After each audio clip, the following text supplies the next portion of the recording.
Yeah. gods. Now you were talking about the idea that the Book of the Law may have been a prank or a hoax, and yet, the whole thing about the numerical significance of the 93, the 31. Charles Stanfield Jones did a lot of research into that and found that there was this sort of impeccable mathematical formula underlying the words. It would have been very hard to hoax that. Oh, I don't know. You ought to read Clifford Irving's book Fake sometime about Elmire. If Clifford Irving is telling the truth, Elmire managed to hoax the art experts of the Western world to the extent that 1,000 of his paintings are hanging in museums with names like Picasso, Van Gogh, Cezanne, Modigliani, and so on. And Clifford Irving came up with a contract was signed by Howard Hughes, which 3 handwriting experts said was Howard Hughes' signature. I think it was Elmire who did the signature on the contract because he was very good at signatures as well as painting styles. But no, I don't think just because something is a hoax doesn't mean it isn't worthwhile. I mean, hoaxes can be very profitable, and Gulliver's Travels started out as a hoax.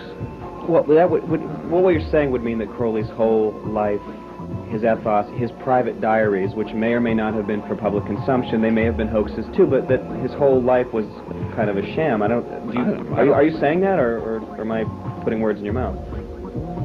Well, you got to read Cosmic Trigger 3, which is about hoaxes and art, and my attitude is you can't really distinguish between the two.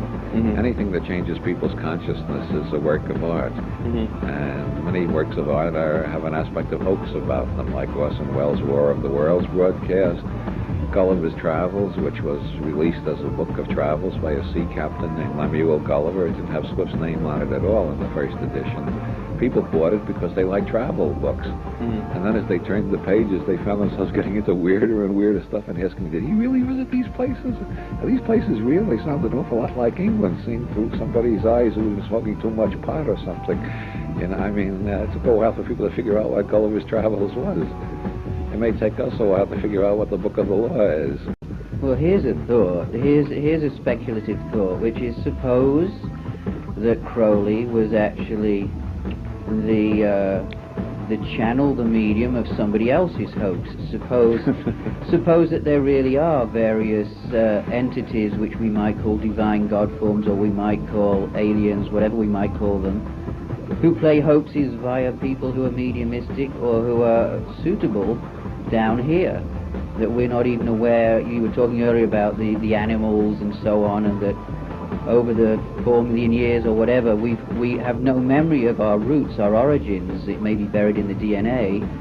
Perhaps he contacted something in the DNA, or perhaps something worked through him, so there might be a game of the gods, as the saying goes, happening, of which he was a player. I like that idea. Crowley himself says in Magic, he says very clearly, don't trust any of the beings entities you contact, not even God himself. They might all deceive you.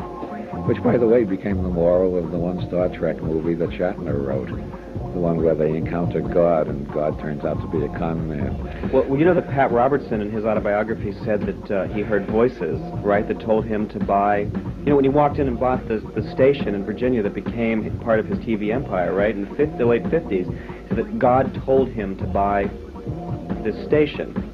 But he also said that he also heard other voices that he knew were not the voice of God. Now, of course, Pat Robertson may be a schizophrenic, but it's very good advice, I suppose, to not believe these or attribute any kind of external... Well, the Book of the Law itself says success will be